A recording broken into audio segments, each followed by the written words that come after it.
भक्त सैन जी। भूमिका। भक्तों की महिमा अनंत है। हजारों ही ऐसे भक्त हैं जिन्होंने परमात्मा का नाम जप कर भक्ति करके संसार में यश कमाया। ऐसे भक्तों में सैन भगत जी का भी नाम आता है। परिचय। श्री सैन जी के जन्म व परिवार के विषय में कुछ विशेष जानकारी प्राप्त नहीं होती, परंतु इतना अवश्य कहा जा सकता है कि वह जाति से नाई थे।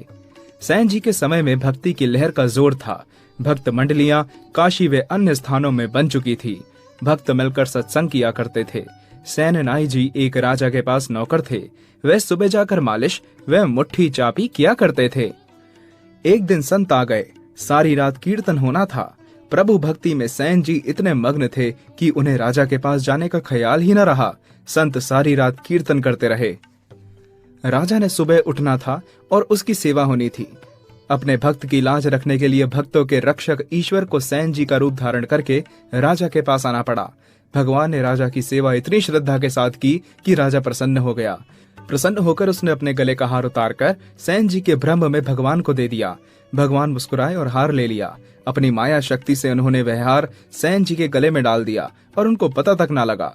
प्रभु भक्तों के प्रेम में ऐसा बंध जाता है कि वश में होकर कहीं नहीं जाता। सुबह हुई। सैन जी को होश आया कि वह महल में नहीं गए तो राजा नाराज हो जाएगा। यह सोचकर वह महल की तरफ चल पड़े। आगे राजा बाधवगढ़ अपने महल में टहल रहा था। उसने स्नान करके नए वस्त्र पहन लिए थे। सैन उदासी के साथ राजा के पास पहुंचा तो राजा ने पूछा, सैन अब फिर क्यों आए? क्या किसी और चीज की जरूरत है? आज तुम्हारी सेवा से हम बहुत खुश हुए हैं। सैन ने सोचा कि राजा मेरे से नाराज है। उसने कांपते हुए विनती की, महाराज क्षमा कीजिए, मैं नहीं आ सका। भक्त जन आ गए थे तो रात भर कीर्तन होता रहा। यह बात सुनकर राजा बहुत हैरान हुआ। उसने कहा, आज तुम्हें क्या हो गया है? यह कैसी बात कर रहे हो? मेरे पास तुम समय पर आए। सोए को उठाया, नाखून काटे, मालिश की, स्नान करवाया, कपड़े पहनाए तथा मैंने प्रसन्न होकर अपना हार उतारकर तुझे दिया। वह हार आज तुम्हारे गले में है। सैन ने देखा उसके गले में सचमुच ही हार था। उस समय उसे ज्ञान हुआ तथा राजा को कहने लगा, यह सत्य है महाराज, मैं नहीं आया। मैं जिसकी भक्ति कर रहा था उसने स्वयं आकर मेरा कार्य किया।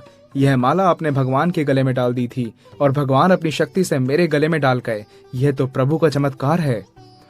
यह सुनकर राजा बहुत हैरान हुआ।